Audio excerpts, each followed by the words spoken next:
Y lo que vamos a hacer es enganchar dos clases en una, dado que son dos microorganismos, como van a ver, que son muy afines en cuanto a lo que significa patología.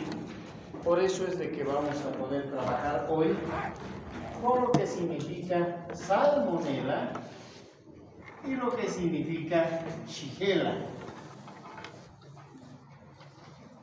De lejos también dos géneros bacterianos muy importantes. Ustedes han oído hablar con seguridad de la fiebre tifoidea. Espero que no les haya pasado esta enfermedad a ustedes o a un familiar suyo, porque es un cuadro bastante complejo y a veces tiene complicaciones además que pueden poner en peligro la vida de los pacientes. Lo interesante es que Salmonella es un grupo tan grande de microorganismos, como vamos a ver, que prácticamente si tuviéramos que estudiarlos uno por uno no caberíamos, creo que nunca. Tiene más de 2.400 celulares y ahora les explico qué significa esto. Y Shigella es un patógeno que está muy difundido en el planeta, lo mismo que desde ya y sobre todo en países tercermundistas como el nuestro, en países de economía muy depauperada como el nuestro. Esta es una bacteria con la que nos encontramos muy a menudo, sobre todo cuando vienen o entran las famosas épocas de lluvia. Ahí es donde tenemos, y sobre todo además se acompañan las condiciones climatológicas en cuanto a que aumenta la temperatura, es muy fácil de que se empiecen a producir los cuadros patológicos desencadenados por Shigella, ¿de acuerdo? Por eso es que es tan importante revisar a estos dos géneros bacterianos. Si comenzamos por lo que es lo clásico, la microscopía, en realidad nosotros vemos por un microscopio, y ese es el campo microscópico, y observáramos a Salmonella o a Shigella, lo único que vamos a observar son bastoncitos gram negativos, nada más.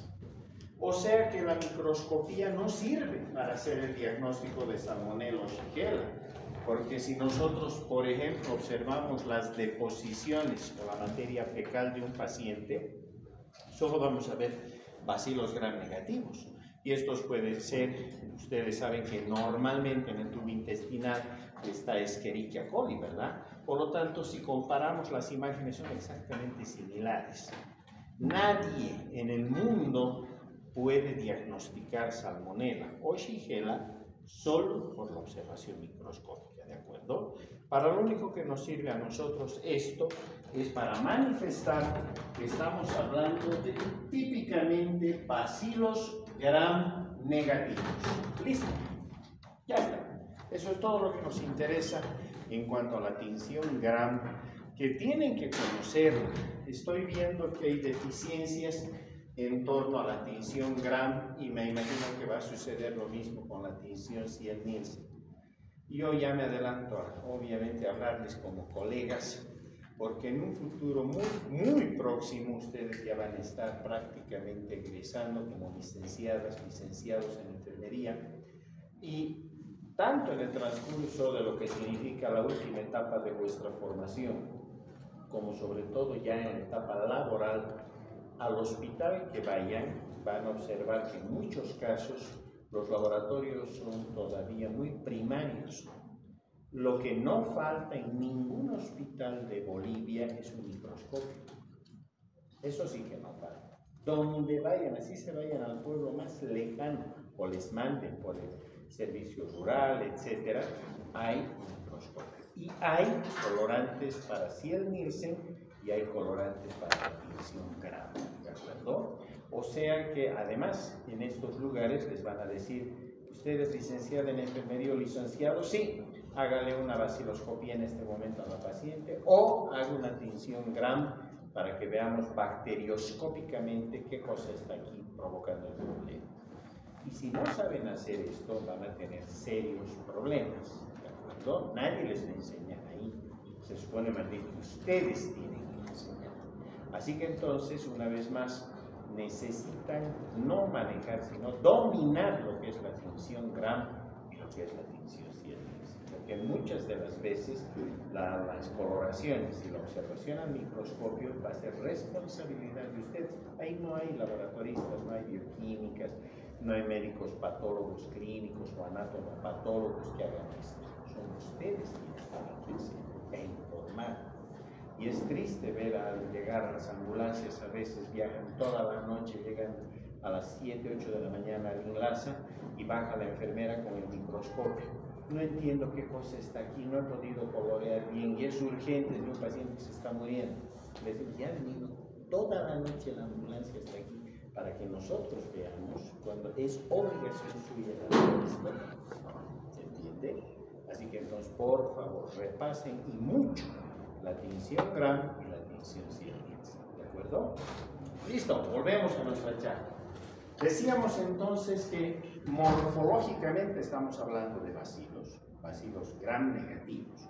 Lo interesante es que yo puedo, a partir de este momento, puedo separar, colocar aquí Salmonella y aquí podemos colocar Shigella. ¿Listo? Y si yo coloco algunas características de aquí en adelante de estas bacterias, se me hace más sencillo todo, ¿verdad? Por ejemplo, aquí puedo colocar motilidad, es decir, si las bacterias que estoy estudiando tienen movimiento o no. Y lo que descubro rápidamente es que Salmonella sí tiene motilidad positiva, en tanto que Shigella tiene motilidad negativa, no se mueve. ¿Listo? Por lo tanto, si yo ahora otra vez regreso a Salmonella, porque vamos a ir jugando con esta tablita que es más sencilla, ¿verdad? Con esta tabla ya está prácticamente todo, los dos temas están agrupados en uno. Si yo me regreso a Salmonella y ahora observo aquí una Salmonella como es, voy a ver esto, y este es bacilo. Pero la observo, si es que la he coloreado con los colorantes apropiados, voy a observar esta imagen. Es decir, es una bacteria, si es mótil, porque tiene flagelos, ¿verdad? Y los flagelos están alrededor de todo el microorganismo. Por eso es que les llamamos flagelos períthricos. ¿De acuerdo? Son flagelos períthricos, porque están alrededor de todo el soma de esta bacteria. Lo que automáticamente entonces ya me está mostrando que si yo miro a Shigella del otro lado, solo voy a ver esto, nada más. No tienen flagelos. ¿De acuerdo? Otra cosa interesante, si yo estoy viendo acá esto, es el hecho de cuál es la estructura antigénica que posee. Y entonces en Salmonella me encuentro con un detalle interesante, porque tiene tres antígenos fundamentales. Tiene el antígeno O, tiene el antígeno H y tiene el antígeno VI. ¿De acuerdo? En tanto que Shigella solo tiene el antígeno O. Y ahora explico, si me voy a aquel dibujo. ¿Por qué? Porque cuando hablamos de estructura antigénica estamos hablando de aquellas partes que tienen las bacterias que tienen la capacidad de poder desencadenar respuesta inmunitaria, en este caso en nosotros. ¿De acuerdo? Por eso se llaman estructuras antigénicas, porque lógicamente son ajenas o extrañas a nosotros. Y por ello nuestro organismo, nuestro sistema inmunitario, tiene la capacidad de poder armar o montar una respuesta a través de lo que significan los anticuerpos que se dirigen contra, en este caso, estructuras de la bacteria. Por eso llamamos estructuras antigénicas. ¿De acuerdo? Ahora bien, si yo regreso a Salmonella, ¿qué estructuras antigénicas voy a observar? Primero voy a observar acá, en la parte más superficial de la bacteria, que corresponde a toda su pared, toda la pared, voy a encontrar el antígeno O, que es también conocido como antígeno somático. Soma es cuerpo, porque este antígeno está en todo lo que es la pared de esta bacteria. ¿De acuerdo? Es un antígeno importantísimo, porque es parte de la pared de estas bacterias. Por el otro lado, si miro a Shigella, también acá tiene su pared, obviamente, y por lo tanto también tiene un antígeno O determinado. ¿Listo? Vuelvo a repetir, el antígeno O es el antígeno somático, corresponde a la pared, ya sea de Salmonella o ya sea a la pared de la Shigella. No toda la pared, obviamente, sino a estructuras que son bien definidas y que son parte de la pared de estas bacterias. Pero ustedes están, y eso es lo hermoso, en una formación académica que tiende hacia lo científico, ¿verdad? Por eso es que nosotros podemos dar un pasito más. Y cuando decimos que están en la pared, hemos dicho que corresponden a parte de esa pared. Esa parte se conocen como LPS. Son los famosos lipopolisacáridos.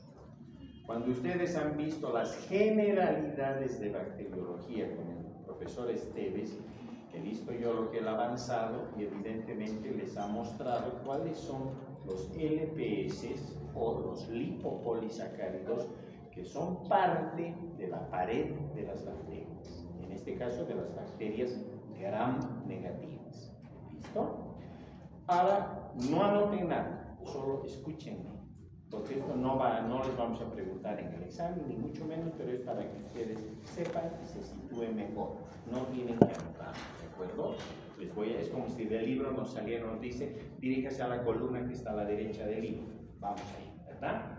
¿Qué son los LPS en realidad? Son componentes químicos que son parte de la pared de las bacterias gram negativas. Esos LPS o lo que llamamos antígeno O corresponden a lo que conocemos como endotoxinas. Esas endotoxinas son las responsables de la signosintomatología de pacientes que estén aquejados, ya sea por el ataque de Salmonella o ya sea por el ataque de Shigella, porque obviamente también están en la pared de las Shigellas, ¿de acuerdo? Pero sobre todo, y solamente para que ustedes tengan una idea, esas endotoxinas liberadas en nuestro cuerpo, en nuestra sangre, provoca, por ejemplo, la elevación de la temperatura corporal, o sea, fiebre. ¿No? Lo primero que aparece es la fiebre, por eso se llama la patología, como vamos a ver en cuanto a Salmonella, a un grupo de salmonelas como fiebres tifoideas o fiebres intestinales, o fiebres que son extraintestinales, ¿de acuerdo? No solo ello, provocan un aumento, por ejemplo, en principio de la actividad cardíaca, provocan la caída de la presión arterial, provocan alteraciones en el metabolismo, pueden provocar acidosis metabólica, los riñones empiezan a paralizarse y a nivel hepático también hay problemas. Por eso que un paciente que está quejado por una de estas bacterias y donde los LPS o el antígeno O está en marcha provocando ese síndrome endotóxico, lógicamente le vamos a ver con esos signos y síntomas. Va a estar con fiebre, va a estar taquicárdico, su presión arterial va a estar muy bajada, muy disminuida, el paciente se encuentra confundido, está transpirando, sudoroso, hay un trastorno de líquidos y electrolitos, se está deshidratando, etc. ¿De acuerdo? Todo eso se explica a través de este componente. Listo, regresamos otra vez al cuerpo principal, es decir, a lo que estamos hablando. ¿De acuerdo? Así que ya está el antígeno O, pero además hemos dicho que tienen antígeno H. El antígeno H está representado por los flagelos. Ahí está el antígeno H. Obviamente aquí no hay flagelos, no hay antígeno H, ¿verdad? Y eso entonces ya nos está demostrando que ese antígeno H es propio de las bacterias que son flageladas. ¿Listo? Pero además hemos dicho que hay el antígeno VI. No está en todas las salmonelas, solamente en algunas. Y en este caso corresponde a la parte más externa, ¿ya? Que en realidad debería ser el equivalente al antígeno K, o sea, capsular. ¿De acuerdo? El antígeno VI en realidad es el antígeno capsular. No todas las salmonelas tienen cápsula. Aquellas que tienen cápsula, sí tienen el antígeno VI. Listo. Además, entonces, de todo esto que acabamos de decir, básicamente el complejo toxigénico más importante que está aportado por Salmonella o por Shigella radica en los LPS. Hemos dicho que estos son los responsables de toda la sintomatología que le vaya a suceder o le vaya a pasar al paciente. ¿Listo? Perfecto. Pues ya está nuestra estructura antigénica, ¿verdad? No hay mayor problema. Dejamos ahí, porque ahora vamos a revisar la taxonomía. Sí.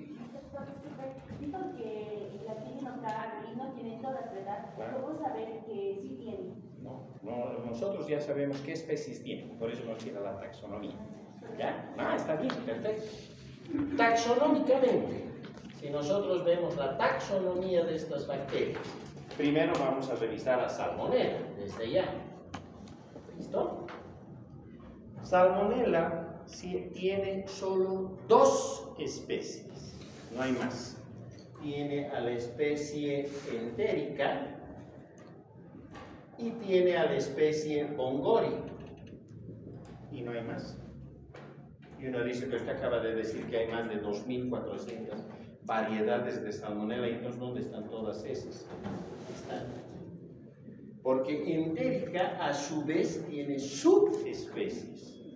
Tiene la subespecie entérica como tal, tiene la especie Salame o Salamae, tiene a la especie Arizona, tiene a la especie D. Arizona, tiene a la especie Jutene o Utene, y finalmente tiene a la subespecie Indica. ¿De acuerdo? Estas son subespecies de la especie entérica. Otra vez, ¿y dónde están los 2.400? Están aquí, porque son los cerobares. Me explico qué son los cerobares. Son las variedades de Salmonella que tipificamos por reacciones clásicas de serotipia, o sea, con antisueros específicos. ¿Listo? Si yo empiezo a buscar con antisueros específicos, ¿y qué voy a buscar? Voy a buscar variedades del antígeno O, variedades del antígeno H, y en aquellas que son capsuladas, las que tengan el VI o no tengan el VI, ¿no es cierto? Entonces, en estos casos, cuando yo busco qué antígeno O tienen, no tienen uno solo. Hay el antígeno O1, O2, O3, O4, O5, 100, O151, O200, etc. En H hay H1, H2, H3 y además están en 2 fases, fase 1 y fase 2. Dependerá de en qué fase están expresando los flagelos. Y si tienen cápsula, tendrán antígeno VI. Si no tienen cápsula, no tendrán antígeno VI. Cuando se establece esa fórmula, si ustedes quieren, buscando qué antígenos O tienen, qué antígenos H y en qué fase los tienen, y si tienen o no tienen cápsula, ahí aparece el 0A. ¿Se entiende? En otras palabras, cuando yo llego hasta Salmonella, entro a la especie entérica, sigo a la subespecie entérica también, y ahí tengo que empezar a hacer serotipificación. En otras palabras, empiezo a utilizar antisueros que se llaman monoclonales, que están dirigidos contra un tipo determinado de antígeno O, un tipo determinado de antígeno H, sea en fase 1, sea en fase 2, o si tienen o no tienen cápsula. Pero hemos dicho que no hay un solo O, hay una cadena de O's, o 1, o 2, o 3, o 4, lo mismo que las H's, ¿de acuerdo? Por lo tanto, imagínense, ese es un juego de antisueros que ya no lo hace un laboratorio corriente. Esto solamente lo puede ejecutar un laboratorio de referencia, un laboratorio nacional de referencia. Porque si le damos a un laboratorio clínico para que haga esto, lo mandamos a la quiebra, ¿verdad? Cada frasquito de antisuero, imagínense, ¿han hecho grupos sanguíneos alguna vez? Listo, es lo mismo. Solo que en lugar de que tipifiquen el grupo sanguíneo, van a tipificar el tipo de antígeno O, el tipo de antígeno H y si tiene o no tiene VI. ¿De acuerdo? Por lo tanto, los antisueros van a ser muchísimos. Van a tener por lo menos unos 300 antisueros para el antígeno O. Van a tener otros tantos para el antígeno H. ¿No es cierto? Cada frasquito, que solo tiene 3 mililitros de antisuero, vale 180 a $200. Multipliquen por todo el conjunto que hay que hacer. Es una fortuna, ¿verdad? Ese examen al paciente le costaría $20,000, $25,000. ¿Qué paciente va a pagar eso? No tiene sentido, ¿no es cierto? Por eso es de que la serotipificación y la búsqueda del seroVAR se limita a los institutos de investigación, a los institutos nacionales, en nuestro caso, al INLASA, que está al frente. Nuestro laboratorio, el Laboratorio de Bacteriología Clínica, tiene un área que se llama área de patógenos entéricos, donde se estudia Salmonella, Shigella, entre otros. ¿De acuerdo? Y en Salmonella, la persona, la bacterióloga que está ahí, se encarga, cada vez que le llegan las salmonelas, se encarga de definir qué seroVAR tiene. ¿De acuerdo? Hoy por hoy tenemos alrededor de 2.400 seroVARes. Obviamente no están los 2.400 en Bolivia. Estos están distribuidos en todo el planeta. En el país tenemos alrededor de una docena de seroVARes como los más importantes. ¿Listo? Por eso es de que taxonómicamente yo coloco Salmonella, recuerdan, en cursiva o en itálico, ¿cierto? Y han visto que en los libros ponemos, por ejemplo, así. No debería ser así, porque está con mayúscula. Y las especies siempre van con minúscula, ¿cierto? Pero acá, revisen el libro que ustedes quieran, de los actualizados obviamente, y van a ver que Salmonella typhi, o Paratyphi A, Paratyphi B, o Cholerae suis, Enteritidis, etc., todos empiezan con minúscula. Y no están en cursiva, están en letra normal. ¿De acuerdo? ¿Por qué? Porque no es especie, es un seroVAR. Typhi es uno de los 2.400. La Paratyphi A es otro de los 2.400. La Paratyphi B es otro de los 2.400. La Cholerae suis o Paratyphi C1 es otro de los 2.400. No son especies, son seroVARes. Por eso van de esta manera. Muchos se equivocan, incluidos médicos. Dicen, la Salmonella, has escrito mal, Typhi. Debería ser esto con minúscula y en cursiva. Falso. No es especie. En especies hemos dicho que solo hay dos. Y en subespecies hay estas, pero aquí están las que nos interesan. Las que tienen valor clínico están en la especie entérica, subespecie entérica, seroVAR, por ejemplo, Typhi. O sea que lo correcto sería que yo les dijera, hoy vamos a hablar de Salmonella especie entérica, subespecie entérica y del seroVAR Typhi. Eso sería lo correcto, ¿de acuerdo? Pero no vamos a dar ese nombre, ni a nadie lo hace en el mundo. Directamente decimos Salmonella Typhi, pero una vez más, con mayúscula en letra normal. ¿Se entendió? Listo. Por lo tanto, taxonómicamente entonces ya tengo esto armado de esta manera. En cambio con Shigella es diferente. Con Shigella yo tengo solamente algunas especies, no tengo tantas como en este caso, es todo este complejo, sino que tengo solamente algunas especies. Tengo a Shigella, vamos a hacer 2 puntos, ese nomás, Dysenterie, se escribe Dysenteriae, tengo a Shigella Flexneri, han visto, todas van con minúscula. Tengo a Shigella boydii, doble I al final, y finalmente tengo a la Shigella sonei, doble N y su I. ¿Listo? Entonces tengo a Dysenterie, Flexneri, boydii con doble I y sonei con doble N. No hay más, solo hay estas 4. Evidentemente, si nosotros vamos a un laboratorio de referencia, dentro de estas hay también subvariedades, ¿listo? Y dentro de esta también, y dentro de esta, y dentro de esta. Pero ya no nos interesa, ¿verdad? Por eso les interesará, por ejemplo, a los epidemiólogos o a las epidemiólogas que están estudiando todavía a mayor profundidad.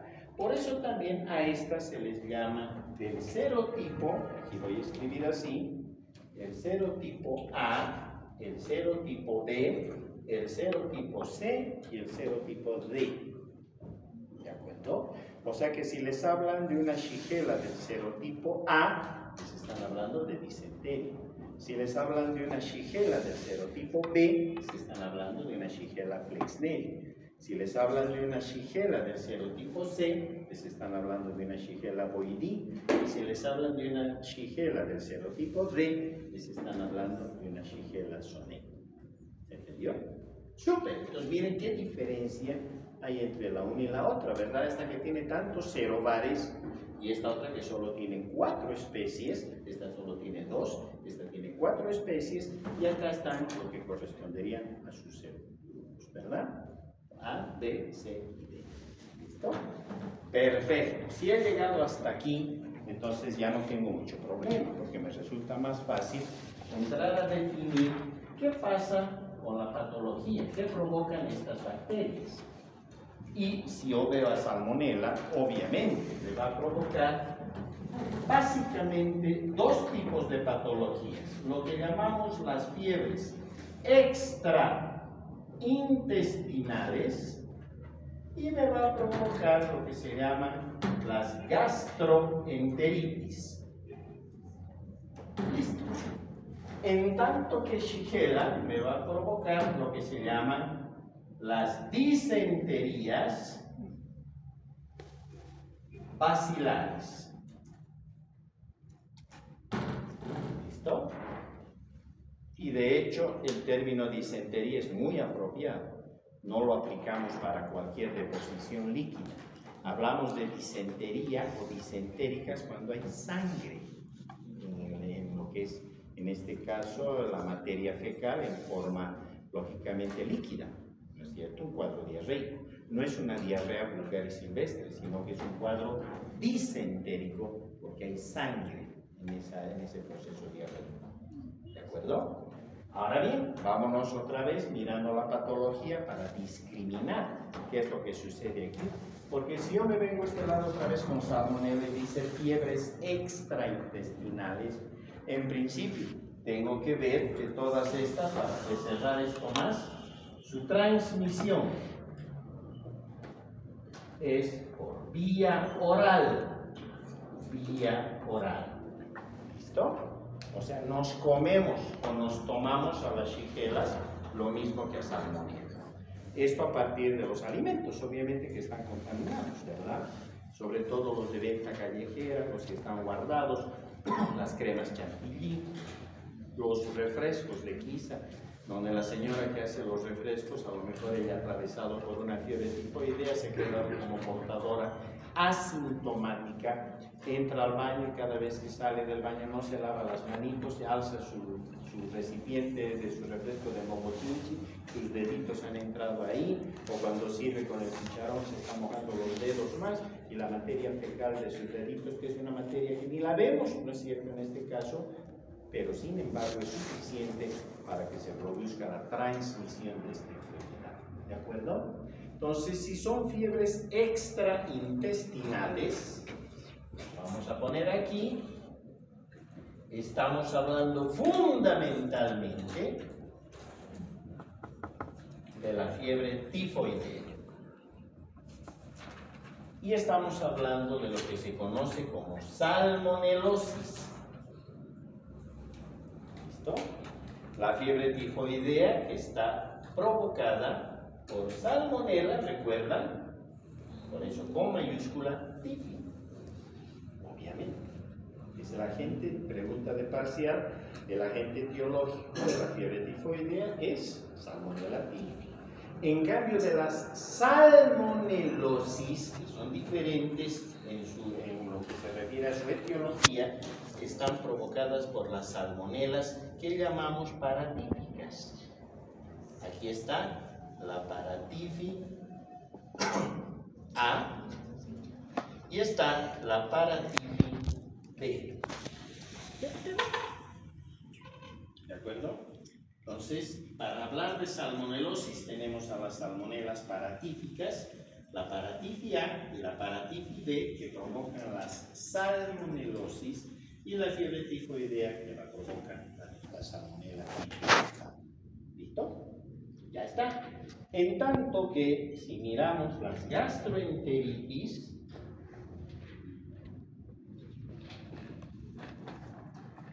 estas están provocadas por el resto de la salmonela, donde además destaca lo que significaría salmonela, por ejemplo, enteritidis, salmonela typhimurium o salmonela agona. Son las más importantes, y esto en Bolivia además, por si acaso. Toda esta es información boliviana, ¿de acuerdo? Las más importantes en el país. ¿Cuál es la diferencia entre estas y estas? No es necesario que llevemos la clínica de estas enfermedades, pero sí la aproximación para que veamos la diferencia, ¿no es cierto? Si bien cualquiera de estas entran por vía oral, hemos dicho, estas, una vez que llegan al intestino, estos microorganismos pasan rápido al torrente circulatorio, la sangre, vía linfática. Y una vez que llegan a la sangre, se distribuyen por todo el cuerpo. Ahí es donde aparece la fiebre, porque es un estado bacteriémico, obviamente.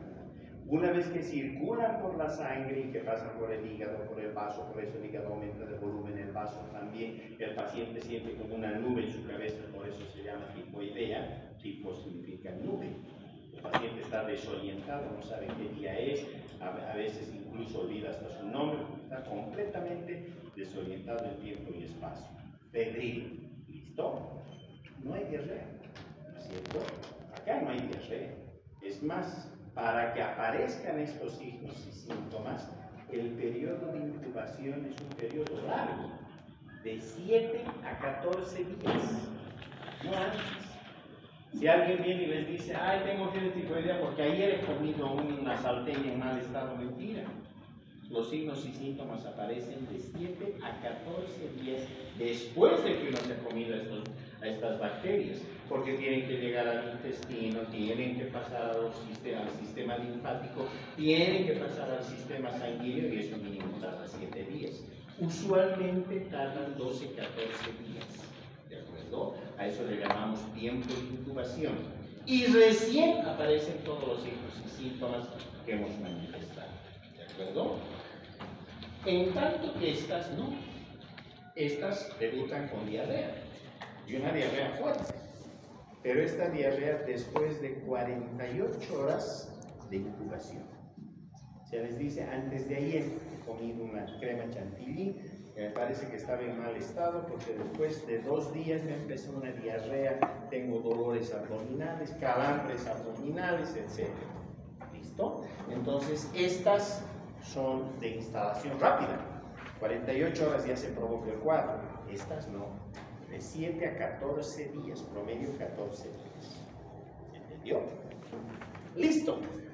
Por lo tanto, la transmisión que es por vía oral tiene también un inóculo. ¿Qué cantidad de bacterias son necesarias para que se empiecen a producir signos y síntomas? Y si hablamos de salmonela, usualmente es de 10 elevado a la quinta potencia. ¿Qué significa eso? ¿Cuánto es eso? 10 elevado a la quinta potencia, ¿cuánto es? 100.000 o menos, ¿no es cierto? Entonces estamos hablando de que por lo menos 100.000 salmonelas nos tenemos que comer para que aparezca una fiebre tifoidea, una salmonelosis o una gastroenteritis. ¿De acuerdo? En cambio, esta no, esta es mucho más agresiva. Esta necesita un inóculo de 10 a 10 a la 3. 10 shigelas que nos comamos o las tomemos con un líquido contaminado y automáticamente aparece la disentería o shigelosis. ¿De acuerdo? De 10 a 1000 bacterias. Para la shigela, el periodo de incubación también es corto, 24 a 48 horas, y se instala. ¿Listo? ¿Alguna pregunta hasta aquí? Vale, ¿verdad? Voy a borrar una parte de esto, porque ahora nos vamos a entrar al diagnóstico laboratorial, que eso es lo que nos interesa, microbiológicamente hablando, ¿cierto? Entonces, vamos a borrar toda esta parte. Vamos a dejar esta otra para no confundir. Y ahora sí, hablaremos de nuestro diagnóstico laboratorial o microbiológico. El frotis no sirve, ¿verdad? No solo nos va a mostrar bacilos gram negativos, sino nos dice qué es. ¿Qué necesitaremos hacer? Por un lado, el cultivo. Tengo que sembrar. ¿Pero qué? ¿Qué voy a sembrar? Si es fiebres extraintestinales, o sea, estamos hablando una vez más de fiebre tifoidea o de salmonelosis, ¿verdad? Acá deberé dividir en dos partes, pregunta de parcial. Durante la primera semana de la enfermedad, cabe decir, viene el paciente y dice, ayer he empezado ya con, primero que mi estómago ya no está funcionando, dos, que estoy totalmente desorientado, estoy ardiendo en fiebre, me duele el abdomen, entrado, ¿verdad? Y dice, hace 14 días he comido un sándwich de chorizo raro, ¿listo? ¿Verdad? Entonces, la primera semana necesitaremos el hemocultivo. ¿Por qué? Porque las bacterias están en la sangre, hemos dicho, ¿sí o no? Han pasado del intestino vía linfática al torrente circulatorio, por lo tanto, el hemocultivo va a ser fundamental. Y recién de la segunda a la tercera semana, porque las bacterias, como están circulando en sangre, regresan al intestino. Y otra vez por vía linfática, en las regiones linfoideas del intestino, las colonizan, pasan al intestino otra vez al interior, pueden localizarse después en la vesícula y las estamos eliminando cuando ya a lo mejor no tenemos ni ciclo. Ahora sí, aquí coprocultivo. Segunda a tercera semana de la enfermedad, el coprocultivo se vuelve importante. ¿Listo? Esto si estoy hablando de las extraintestinales, porque si estoy hablando de las gastroenteritis, ¿recuerdan esos episodios diarreicos de 48 horas de incubación? Aquí solo tengo una opción. Desde el inicio del proceso, solo coprocultivo. No están pasando a la sangre. Se han quedado en el intestino, ¿cierto? Por eso a las 48 horas el paciente ya está con diarreas, ¿sí o no? Entonces aquí el copro. ¿Listo? Hay una cosa que ustedes tienen que saber y que espero algún día les digan a los clínicos, allí donde vayan ustedes a trabajar, les digan que no cometan errores. ¿Por qué? Porque hay una prueba que a lo mejor a ustedes alguna vez les han hecho, la prueba de Vidal. Esta es una prueba que se hace en la sangre de los pacientes, se utiliza el suero del paciente, ¿listo? Y se utiliza la reacción de Vidal.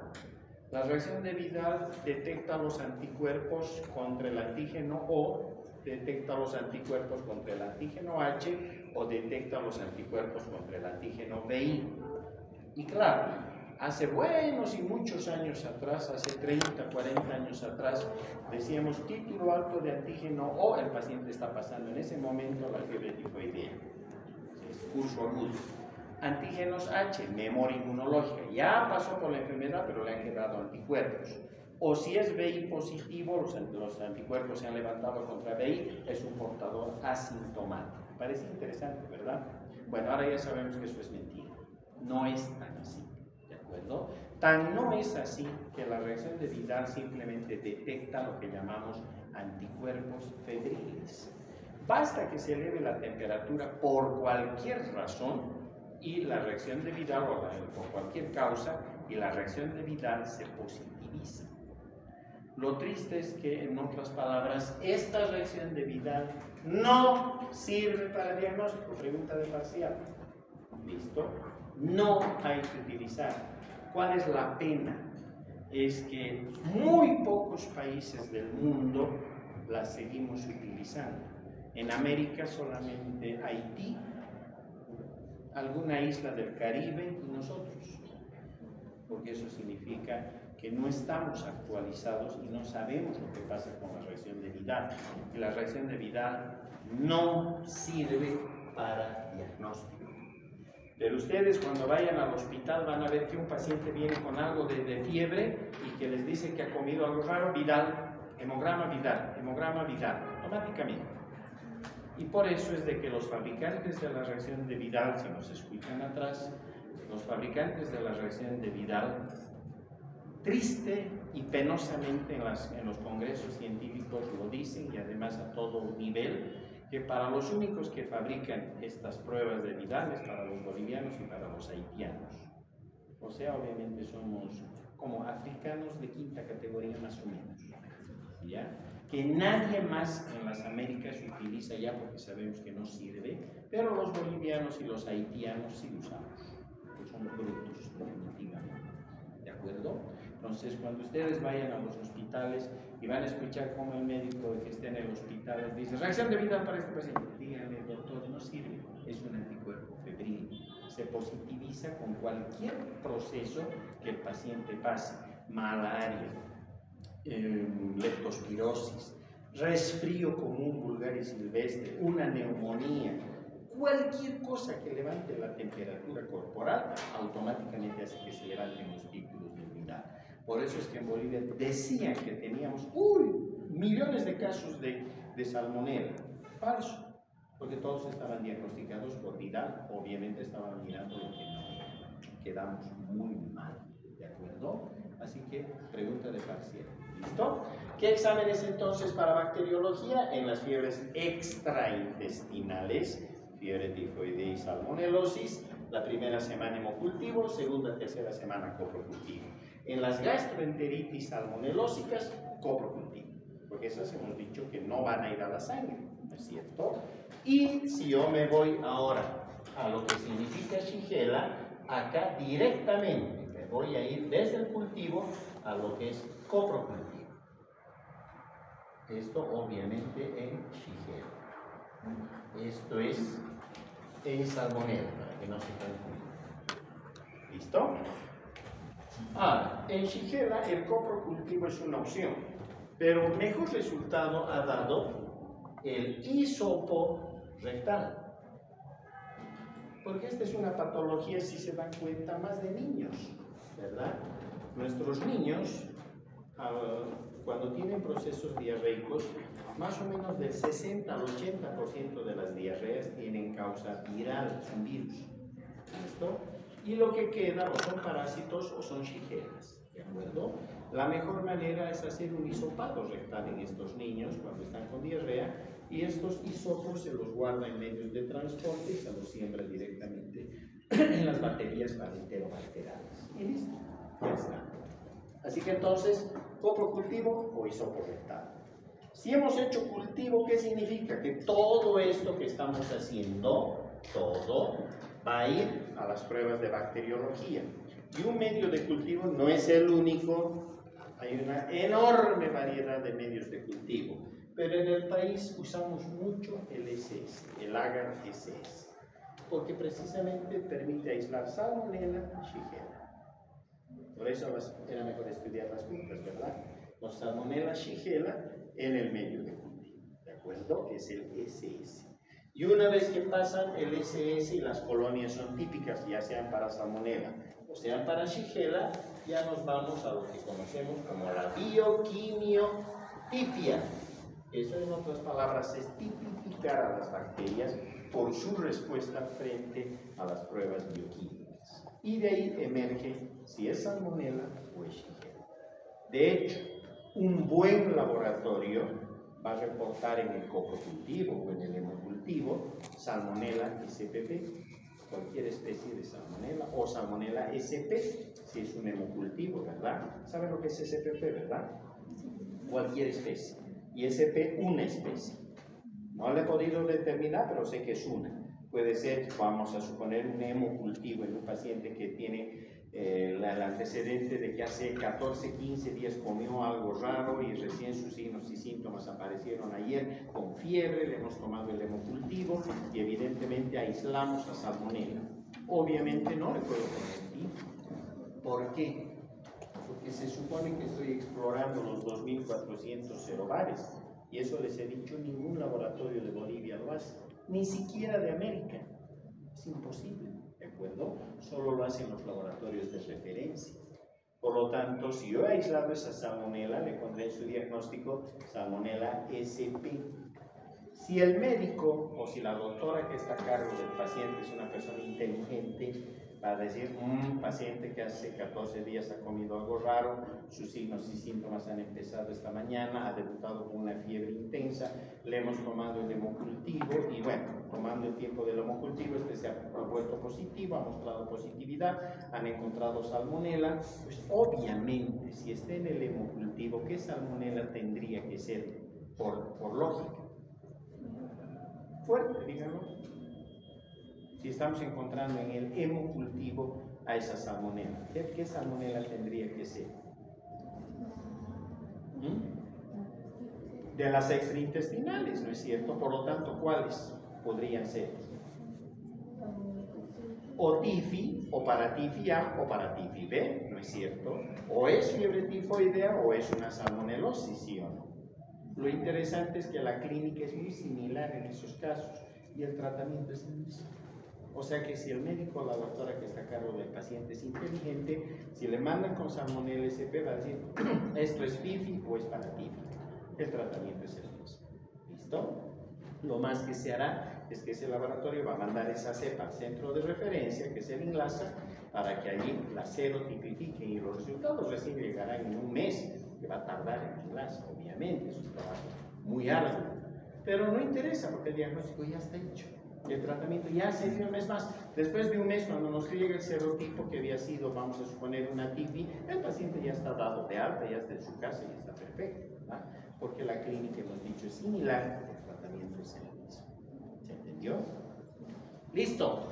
Entonces, por lo tanto, la bioquimiotipia nos da el género y las especies van a salir, en algún caso, por la propia bioquimiotipia, si es Shigella, pero fundamentalmente por serotipificación, si estamos yendo a buscar el seromar. ¿Cierto? Listo. No se están perdiendo, ¿verdad? Estamos bien. Muy bien. Si es así, entonces ahora ya podemos entrar al tratamiento. Y la ventaja es que para Salmonella Shigella el tratamiento va como que de la misma mano, no hay mucha variación. En otras palabras, ampicilina. Para esto obviamente el antibiograma va a dar la respuesta de qué antibiótico todavía podemos utilizar y siempre tengan cuidado. No es que el paciente sea resistente, ¿verdad? A veces dicen, pero yo ya soy resistente a la ampicilina. Vos no eres bacteria. Las que son resistentes son tus bacterias, ¿no es cierto? Listo, ¿ya? Entonces, el antibiograma nos va a decir, pero ¿cuáles son las drogas que usualmente se utilizan? Ampicilina, ciprofloxacina, cotrimoxazol o una cefalosporina de tercera generación. Entonces el antibiograma dirá por ahí que es sensible a todo. Lindo. Entonces la doctora o el doctor que esté a cargo del paciente le va a recetar ampicilina, o le va a recetar ciprofloxacina, o le va a recetar esta sulfa, que en realidad está potenciada porque es el sulfametoxazol más la trimetoprima, ¿verdad? Están unidas dos.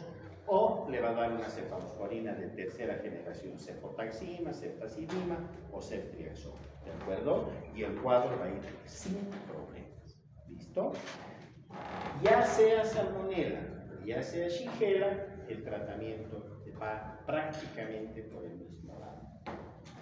Tengo que, por honestidad intelectual, decirles que en los casos de salmonella que provoque gastroenteritis, a veces ni siquiera es necesario el antibiograma, porque a veces ni siquiera es necesario dar antibióticos. ¿Por qué?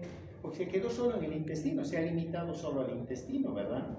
Y entonces con el proceso diarreico se elimina salmonella y listo, hasta ahí llegó. ¿Qué le damos al paciente en estos casos? Solamente líquidos y electrolitos. Pues está perdiendo líquidos y electrolitos, nada más. No hay necesidad de darle antibióticos. Pero de 99 médicos de cada 100 dan antibióticos. Así que, ni modo, ¿no? Para decir, no, es una salmonella, cuidado, no hay necesidad, porque está limitada al intestino, es un proceso gastroenterítico. Se elimina con la diarrea esta salmonella y se acabó el cuadro.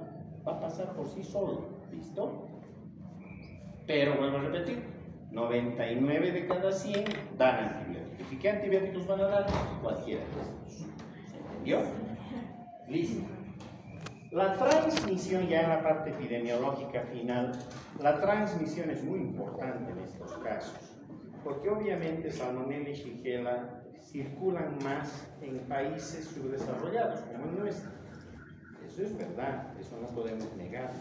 Pero además se asocian a condiciones de mala manipulación de los alimentos.